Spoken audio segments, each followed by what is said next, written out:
The question is this. In regard to the principle of imitation in a child's movements, I would like you to explain something. My grandfather died when my father was around 1.5 years to 2 years old. My grandfather died when my father was around 1.5 years to 2 years old.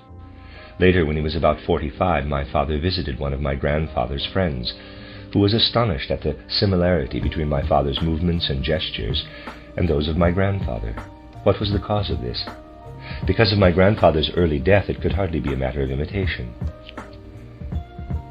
A man died when his son was 1.5 years to 2 years old, and long afterward, when the son was 45, he heard from this friend, who was able to know that even as late as 45 years old, he imitated, or rather had the same gestures as his father. Here we are dealing, of course, with matters in which one can do little more than provide certain guidelines without any detailed explanations. And to cover this theme fully would require many lectures, perhaps 6 months or even a year.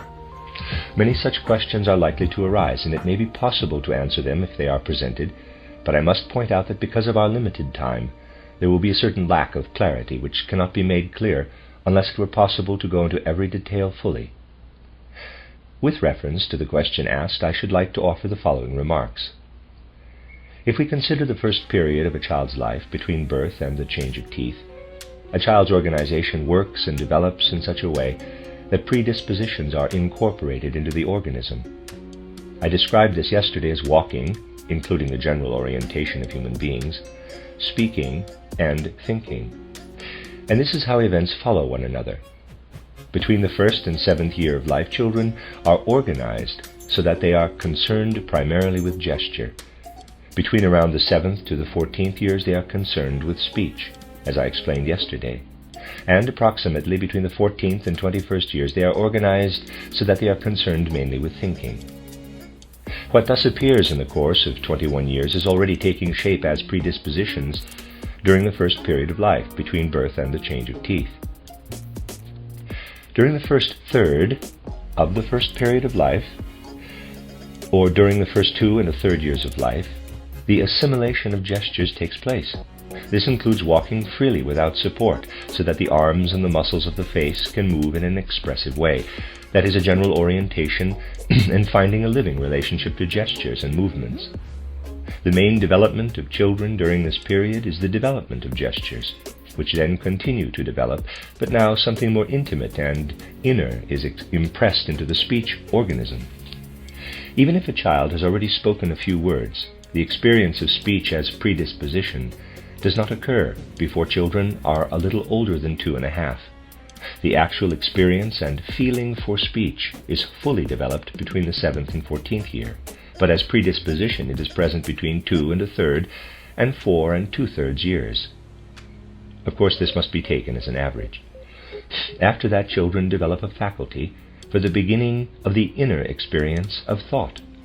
What develops and blossoms later, between 14 and 21, is already germinating between 4 and 2/3 and 7 years old. The formation of gestures continues, of course, throughout these years, but other faculties also come into play. Thus we see that essentially we must place the time of gestural development and formation back to the first 2.5 years. What we gain during this time lies deepest. And this is only natural, since we can certainly imagine how fundamental the principle of imitation is during these first years of life. If you consider all of this together, you will not be surprised by the events that led to this question. The grandfather died when the father was between 1.5 and 2 years old, precisely the time when the formation of gesture is working most deeply. If the grandfather died then, the gestures the child imitated then made the deepest impression. This does not alter what may have been imitated later from others. So this particular case has extraordinary significance when considered in detail.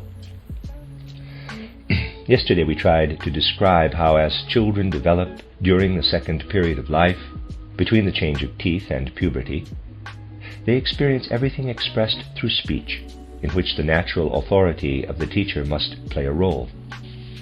The interaction between teacher and child must work in a pictorial, imaginative way. I pointed out how at this age we cannot approach children with moral precepts. Rather, we can affect their moral character only by awakening feelings in them with pictures. In this way, the children take in images described by their teacher, who also acts as their model. The images work in such a way that goodness pleases them, and they develop a distaste for what is bad. Consequently, at the elementary school age, morality must be instilled through pictures, by way of feelings. I also explained that writing must be presented to children through images, and that the forms of letters must be developed through drawn paintings and painted drawings. Of all the arts, this must be cultivated first, since it leads children into culture. From an educational perspective, it is totally inappropriate to begin by introducing children to letter forms which are alien to them. The fixed forms of letters as used today work on children like little demons. When education is based on knowledge of the human being, children must learn to write before learning to read.